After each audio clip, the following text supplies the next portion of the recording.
Hello and welcome to another lecture on the series of advanced biomaterials. So in today's lecture we'll be looking at UV visible spectroscopy. Now before we get into UV visible spectroscopy, we will be discussing why is spectroscopy important in the characterization of different biomaterials uh, or the system which we are trying to fabricate. So before coming to UV visible spectroscopy, we will discuss in general what is spectroscopy and why is it important. So spectroscopy is a technique which is used to determine or study the interaction of matter with electromagnetic radiation. So this electromagnetic radiation is basically light energy or the electromagnetic spectrum, which consists of different wavelengths or different frequencies, which is in fact the higher frequency corresponding to lower wavelength and lower frequency which corresponds to higher wavelength. Now for characterization purposes, many scientific experiments rely on spectroscopy. So mainly there are different types of spectroscopic tools which are available. So for our basic experiments we rely on UV visible spectroscopy,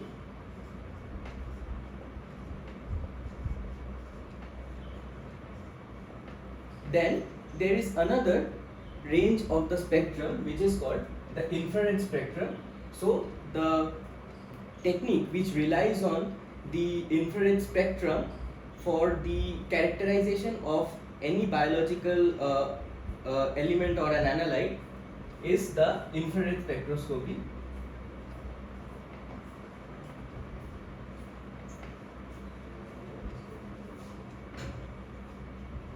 And also there is the NMR spectroscopy or the nuclear magnetic resonance spectroscopy.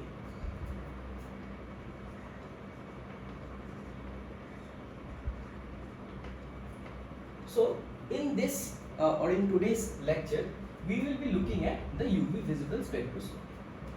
So as we have just seen that UV visible spectroscopy is an essential tool for characterization or for the preliminary characterization of a given compound or given analyte. So here in spectroscopy, the compound or the analyte interacts with the electromagnetic radiation which is present in the in the UV visible region of the electromagnetic spectrum. So what is the UV visible region? The UV visible region is said to range from 200 to 800 nanometers. So 200 to 400 is considered to be the UV range, and 400 to 800 nanometers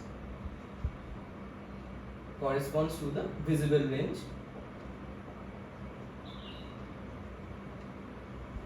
of the spectrum.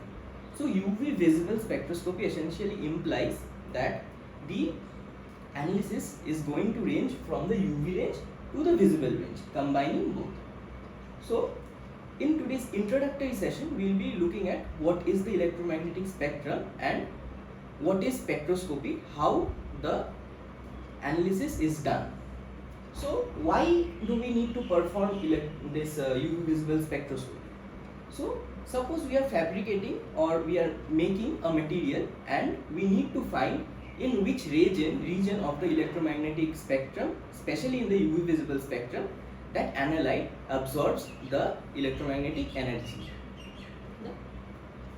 So it is done to give a brief estimation about the concentration of different analytes in the solution. So it can provide a overview into what type of analytes are present in the solution and what are the concentration of the absorbing species in the solution. So UV visible spectroscopy is usually done for analytes in a solution, and when they are an electromagnetic radiation in the UV visible region is passed through that analyte. That analyte absorbs the electromagnetic radiation, and the analytes, the electrons in the compounds or the molecules, undergo a transition from lower energy level to higher energy level, and in doing so they absorb a part of the electromagnetic energy, and the intensity which is, or the energy which is absorbed from the initial beam which is passed through the solution, that is actually deducted or subtracted from the beam which is coming out of the solution. We will be looking at the construct in previous or in upcoming lecture series. So here, why is it important? We will be looking at. So if we are trying to find out the concentration of absorbing molecules in a solution, so there is a formula called the which is derived from the Beer-Lambert's law, which helps us to determine this principle or this phenomenon.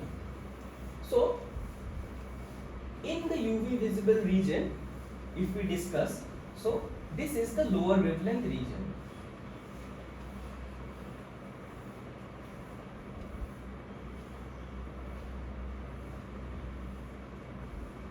And as we have discussed, this lower wavelength, which is represented by lambda, corresponds to a higher frequency.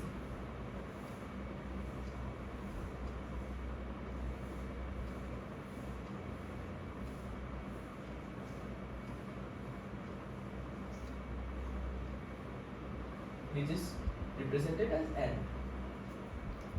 So, and a higher frequency corresponds to a higher energy.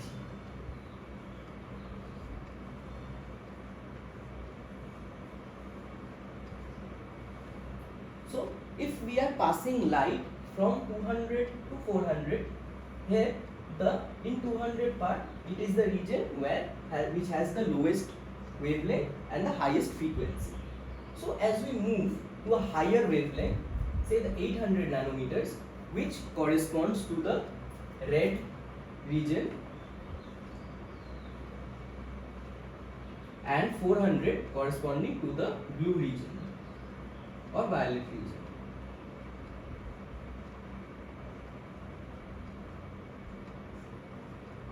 So this is the part of the visible spectrum.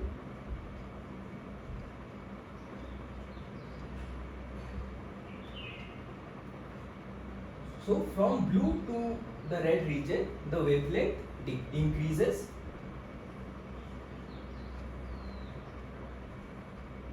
and the frequency decreases. Thereby the energy also decreases. So UV visible spectroscopy relies on this principle to determine the concentration of the analyte which is present in the solution. So the way in which this concentration is calculated, the experimental setup, we will be looking at in the upcoming lectures. So that's all in today's lecture. Thank you.